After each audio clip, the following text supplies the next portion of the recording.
evening, and thank you so much for joining us. My name is Imani Rupert-Gordon, and I'm the Executive Director at Affinity Community Services. We're a social justice organization, and we serve the entire LGBTQ plus population with a focus on Black LGBTQ women. We're excited to be here. We are here the fourth Friday of every month, and we talk about intersectional issues related to Black LGBTQ women.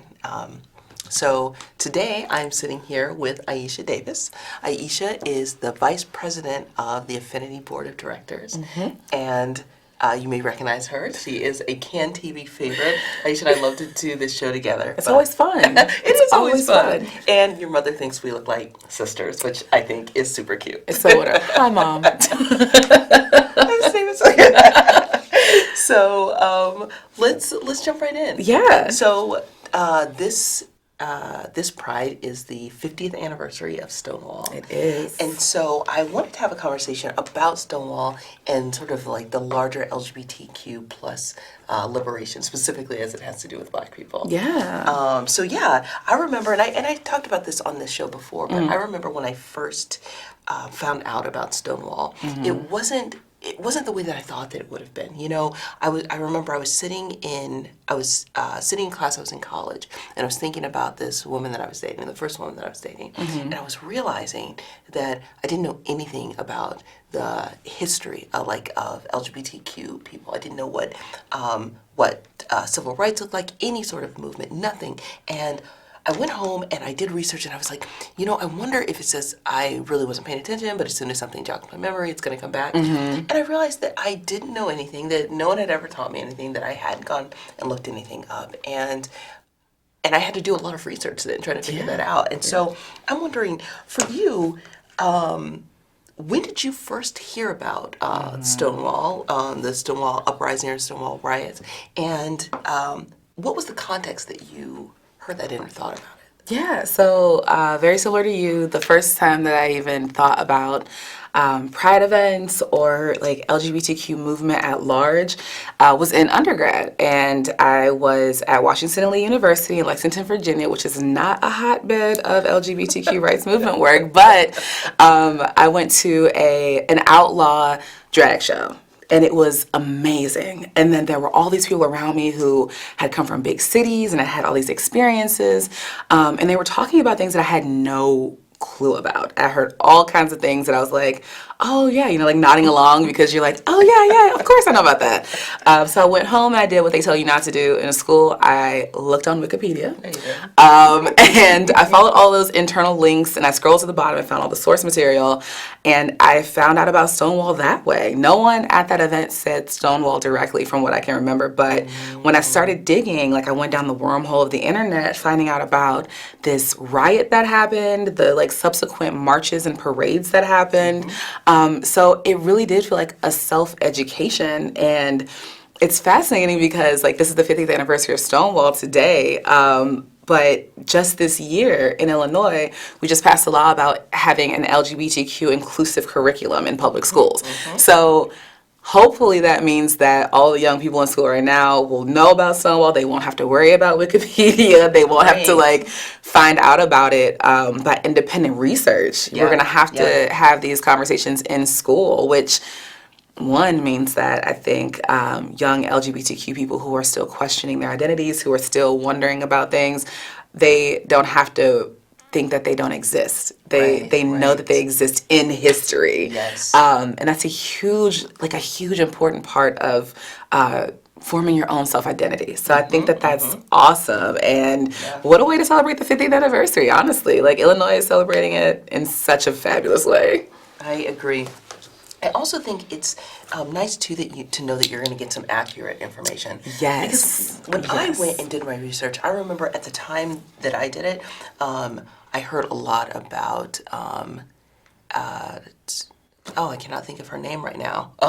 But it was at the Judy Garland. Oh, yeah. That a large part of how I read about it was that it was a couple of days after Judy Garland's funeral, and so many people were upset and hurt, and so that was the impetus for this. Like, we couldn't take one more thing. But then when I had done research later, and then through talking to people, largely LGBTQ folks of color, and now reading just more things out there, we know that's actually, those were not the same group of people. No. They weren't the people that would have been listening to that music, that would have been in the same places that she would have been, and just a different movement. And so I think, to your point, talking about having a history, having it be accurate too, because history gets rewritten and we don't even realize that. That context is hugely important. I mean, even with those initial searches that I did on the internet after hearing about, all of these different terms, I don't think that night I realized, when I went back and did the searches, I don't think I realized that we had people like Sylvia Rivera, like Marsha P. Johnson, who led this work by literally putting their lives on the line. Right. I just remember reading that there were riots in New York, that the police were involved and were harassing people, and then there was an uprising. And it was all very general. So yeah, having that context and having it be reported accurately, and I don't know, hearing about it at such a young age, and then of course, being inspired to learn more about it, I think that the future is so bright in terms of the way that education is happening around LGBTQ history. Now, hopefully, though, the full context of everything is there, about race, gender, everything else, how all these intersectionalities work, but don't want to get too ambitious. Well, hopefully that'll be something that. Oh no, I'm hopeful. I'm definitely hopeful about it. But I think also we don't talk about that as much. We say, when we look back at history, we talk about people standing up and the things that people are doing are illegal. But what do we do in the moment? How we teach people to go about making change, or not doing things that are illegal, or not doing things that. And it's it makes me think about that in times like this. But moving on. So we've undeniably come a long way in 50 years. So now that we're at the 50th anniversary, what does that mean to you? It means a lot. I mean, honestly, one of the first things that comes to mind is the fact that, if we're using the Stonewall riots as the impetus, like the starting point of our movement, this movement is so young. We have come so far in 50 years. We are an accomplished 50-year-old, as a movement. And I think that it's amazing to think about that level of progress in what is, in the grand scheme of things, a very short amount of time. But I also have to remind myself that this wasn't a movement that just had to spring forth wholesale by itself. There were other things that had happened historically that kind of were used as a foundation to build up upon for our movement. And so, and I keep saying our movement, but there's so many movements that have represented rights that we both, kind of celebrate and enjoy right now. And so that meant that for the LGBTQ movement, the LGBTQ civil rights movement, I'll say, was able to kind of fast track its way because there was the Black American Civil Rights Movement, because there was the women's suffrage movement, because there were abolitionists. And so over all of those different movements, you had people who were figuring out strategies. You had people who were trying to figure out how to operate within this society and using all of the Cliffs Notes and kind of taking those outlines and adapting them. I think that has helped us advance so quickly. And then at the same time, I'm like, where are we going to be in the next 50 years? I think that we're gonna see a lot of different things changing, and I'm very hopeful about it. I think that us having moved so fast is amazing. Awesome. So along those same lines, over this fast 50 years, what do you think that we've done well, and what do you think that we still have to do? I think that we have seen tremendous success in the, I don't want to say normalization, because that feels so weird to say, but I think that we have seen LGBTQ people welcomed more into the mainstream. Not to a level that has, meant that we don't face higher rates of, bullying or, those kinds of really negative those negative statistics. But I think that we have done a really great job of adapting the movements before us and using that as a way to kind of launch ourselves into the future. I also think that we have done a great job at trying to keep our joy and trying to keep our celebratory spirit. And that's something that is often used as a tool of oppression, is to remove the joy and happiness from people's lives. So I think that we're good on that part. We got that down. I do think, though, that in the midst of all our joy and celebration, we have to remember that there are folks in our community, our like vastly expansive community, with all of the people under these umbrellas, that we still have to make sure we're centering, because there has been this ease of moving through mainstream America if your only form of oppression is based in your sexual orientation or based in your gender identity. And I would say even more so for sexual orientation than gender identity, right? But for people who are facing multiple types of oppression, who are facing that multiple jeopardy that you've talked about on the show before, it's not as simple as just getting over being queer. It's also getting over all the oppression you're facing based on your gender, based on your race, based on your socioeconomic status, based on your immigration status. So there's so many different ways that our community faces hardship, and I would just hope that we get better at making sure that the folks who feel like they've made it across that line don't think that that's their way to, like, that's their time to walk away. That's the time to turn around and make sure that you're bringing everyone else with you. Right. Thank you so much. Yeah. I think we have a caller. Yes, hello. There was a study this week, a disappointing study that came out concerning LGBTQ community. I believe it was done by GLAAD, that said that tolerance for the younger generation, people between 18 and 34, is slipping in the LGBT community, but people are less tolerant of the LGBTQ community. And that's shocking to me. And I was just trying to get what's your take? Have you guys heard about this study that came out, I believe, just this past week, and what you guys think about it? And what have you guys seen, too? Sure. Well, I'm not familiar with the study. I'm not familiar, and I've seen just sort of some different things around, people having more acceptance. But I will say that I don't know that it is necessarily the most shocking thing. One of the things, and this is to the point that you were saying, one of the things that we see is that folks feel like because people in the LGBTQ community are in an underrepresented identity, that other sorts of oppression don't exist there. So, that racism doesn't exist, that transphobia doesn't exist, that we don't see ableism and a variety of other oppressions exist. And I wonder if there's some element of this, that we're talking about. And I also wonder if it's part of the, I guess, pendulum swing of history, right?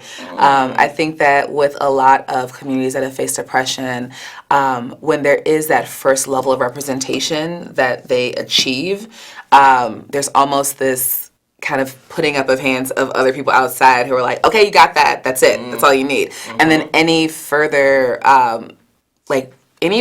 progress is kind of like, okay, that's you're taking more now. And I think that there's this concern and this fear. And so I think that the lack of tolerance is probably rooted in fear, honestly, and that there are folks who might be worried that more representation for queer people, more representation of LGBTQ people will result in them losing something. And it's caught up in this idea of it being a zero-sum game, where if I progress, that means necessarily that you're going to lose something. Right. And that's not the case. This idea of there being a lack of resources, or that we're going to run out of space for, not oppressing people, is not true. We don't have to think of it that way. We could think of it in more expansive terms, where if you're bringing all of us up, that means we get even better things. There are even better results for society. So I think, it's born of this fear. I think this is born of fear and concern of what our progress means for others. And I honestly think that because we are such an expansive community, it might continue to look that way, that we're still having huge leaps, because we are talking about sexual orientation and gender identity. So I think the more that we're trying to bring our most marginalized siblings forward, people might still have this fear reaction. And I think the way to kind of not necessarily neutralize, but reverse this trend of there being less tolerance, is to figure out ways to educate folks and then have them realize that it's actually not so foreign to you. Like there are those studies that have come out. I've seen a couple where people say that they don't know any trans people, and it's funny to me because I think that a lot of it is because you don't know any out trans people, Right. or you don't know any out queer people. Statistically speaking, I think they said 1 in 3 people in Generation Z, the like after the post millennial generation, 1 in 3 of them are identifying as queer. Like, so it's just statistically speaking, people aren't changing. There have been queer people forever. It's just that people are more open to using the language, open to identifying with us. Yeah. You know, I think language is an important thing here too, because I think that the caller said the word tolerance too.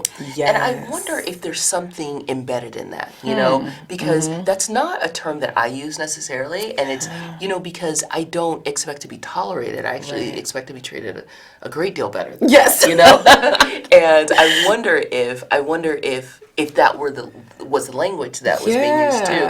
I wonder if maybe there was something there that tolerance isn't something that people think about when when we talk about acceptance or appreciation, so you know. true. And I wonder if there is something there, you know. And I think that would be really cool, actually, if they That'd be redid the awesome. study and used different language, because I can imagine someone in my generation actually thinking tolerance, like, oh no, I'm not tolerant, because tolerant is the lowest level. It's the bottom threshold. Right. We're accepting. We're like embracing. So no, just push tolerance away. You know what I wonder? I do wonder about that. That would be really fascinating, actually. Thank you so much, caller, for that wonderful question. Thank you. Appreciate it. So we know that Marsha P. Johnson, a black trans woman, started the Stonewall uprising and a riot by, as I've read it, throwing a shot glass at a mirror and shattering, and that being the start. And so, knowing that a black trans woman started the work to LGBTQ plus liberation, we're seeing this wave, or at least more publicity, around the erasure of trans people, and especially in this administration, looking at murders of trans people. What do you think needs to be done? Honestly, it's such a fascinating place to be in our society right now, because we do have much more representation and even huge successes for black trans women. Like, the success of the show Pose is largely based on wonderful show, amazing. But like, their success is largely because of not only the lived experiences of trans people, but like the star power of these black trans people, and so black queer and trans people, and so it's at the same time that we're seeing this like applause and lauding and celebration of this amazing creative endeavor, we're also seeing these really terrible regressive policies coming out of this administration. And again, I think it kind of goes back to that pendulum swing of fear being used to strip people of the rights that they have actually just recently been granted. And I think that honestly, the way to address this is not by, trying to help trans people do things. It's by us, providing the resources, providing the space, turning things over so that trans folks can do things on their own behalf. I think that there is a huge deal of work that can only be done if we step back and allow people who are facing this oppression to lead this movement. And I know that a lot of times there is a little bit of fear in terms of like turning over the reins of a movement. You know what I mean? Like there's not much conversation about passing torches in movements like that. That's true. And I think that that's a conversation we need to start having, because I don't think that we're going to get to the place that we need to get to if we aren't actually pushing trans leaders to the front and listening to them and getting their take on the policies, getting their take on what is actually going to make their lives better. So honestly, the thing that's needed is more resources, more attention, more education, and more conversation that is being led by trans people, especially black trans women. Yeah. I completely agree. Thanks so much for sharing that. So kind of switching gears. Yeah. I don't get so much of this in my immediate circle, and I'm not sure that you do either. Right. But inevitably, sometime in June, I hear something along the lines of, oh, if there's like a gay pride, then why isn't there a straight pride? And this year, they're actually, I haven't read too much about this lately, but I think there actually is going to be a straight pride. In Boston, of all places, I think. My goodness, Yeah. so what do you think of that? Oh my gosh. So first of all, that parade happening in Boston is kind of hilarious to me because I spent a summer in Boston in law school, and honestly, some of the most welcoming and open queer spaces I saw was there. So I'm like, I don't know where they think this parade is going to go or how successful it's going to be, but whatever. But it does remind me that, like, of that fear thing I was talking about earlier, you know? I think that people are reacting because they're afraid that they're going to lose a hold on something that they didn't necessarily have to fight to get, but they're going to fight to keep, you know? And I don't know if it's attention or if there's this I think there must be this perception that every June, like, every queer person gets like $1,000 check or something. Like, that's how it feels, like the backlash, because honestly, you know, there's so much other things that have to be done. I think when you're in the movement, you're like, we've made it this far, we have so much further to go. But on the outside, I wonder, like, if there's this perception that these people have just sprung up out of nowhere, and now they have a whole month dedicated to them. Right. And so it reminds me of conversations that I've heard around Black History Month and Women's History Month. And like, well, if Black people get a month, what about white people? Or like, if women get a month, what about men? And honestly, I think that they need to kind of flip that thought process, because if you're being told only 1 month of the year you're being welcomed as your full self, imagine how you feel the rest of the year. Like, every corporation has a rainbow version of their logo right now. July 1st, everything switches back to what it was. Right. Everyone puts up their American flags for the 4th of July, at least in the U.S., and it's like, you know, you can go back to whatever it is you were doing that's not in the mainstream anymore. And especially as, like, a queer Black woman, both of us, you know, it's like, okay, we have 3 separate months that are supposed to represent different aspects of our identity. Right. And at that point, you have to ask yourself, are you being welcomed in any of those months as your whole self?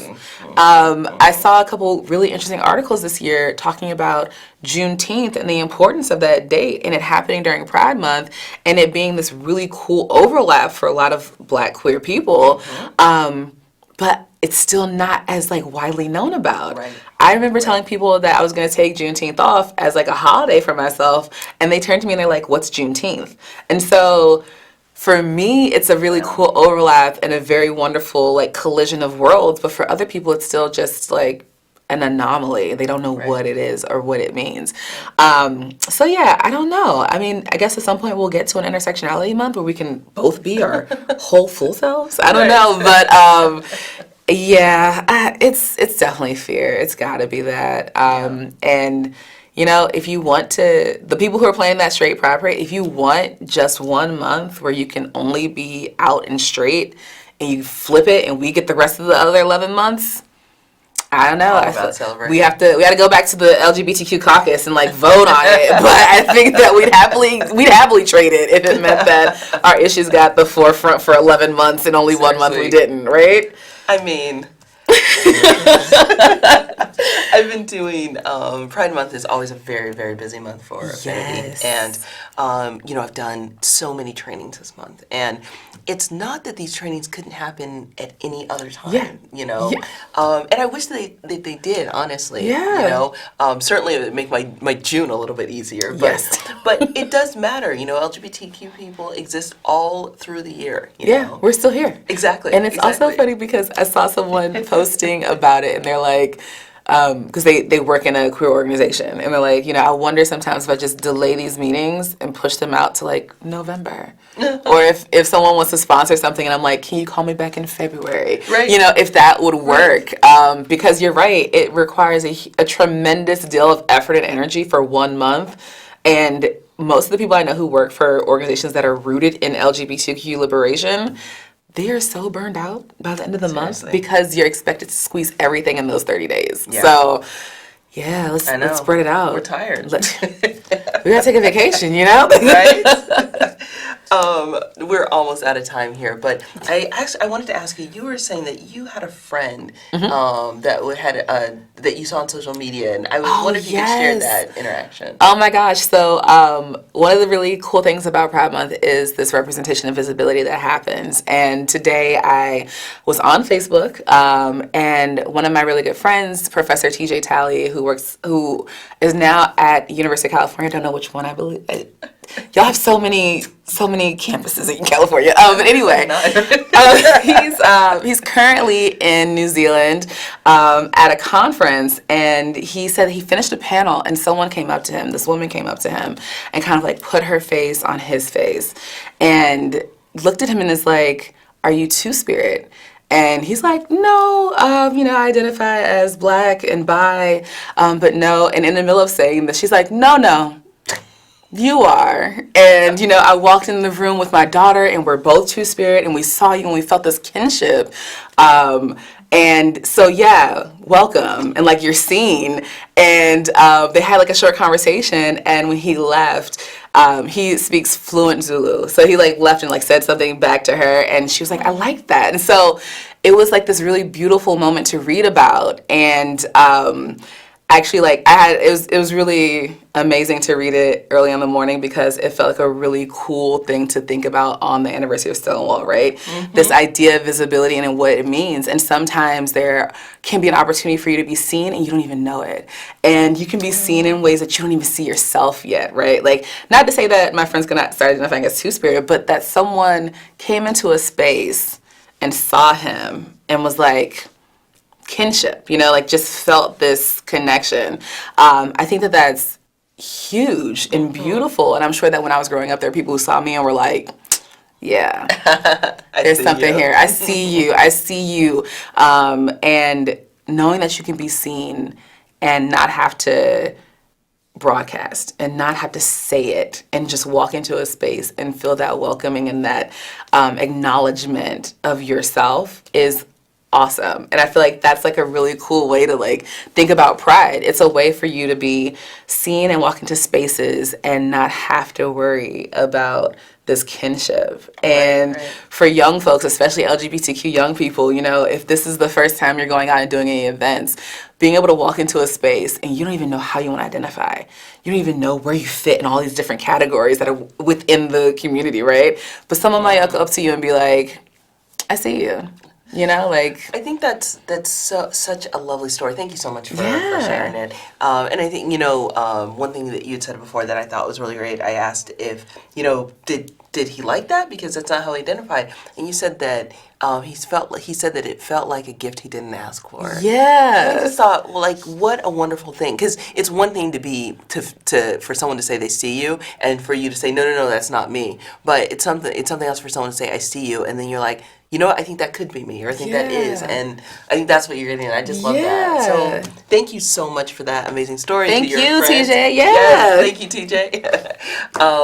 Aisha, thank you so much for being here. Thanks for having me. It's always a blast. Oh my goodness, I think so too. Thank you so much, everyone. Thank you, caller, for calling in. So you can find out more about Affinity at affinity95.org. We are here the fourth Friday of every month. If you have topics that you'd love to hear about, or if you'd like to be on the show, definitely feel free to send me an email at imani@affinity95.org. Everyone, I'm wishing you a wonderful, wonderful Pride.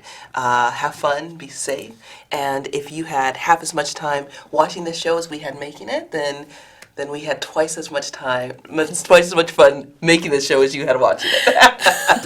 Happy Pride! Thank you so much, y'all. Take care.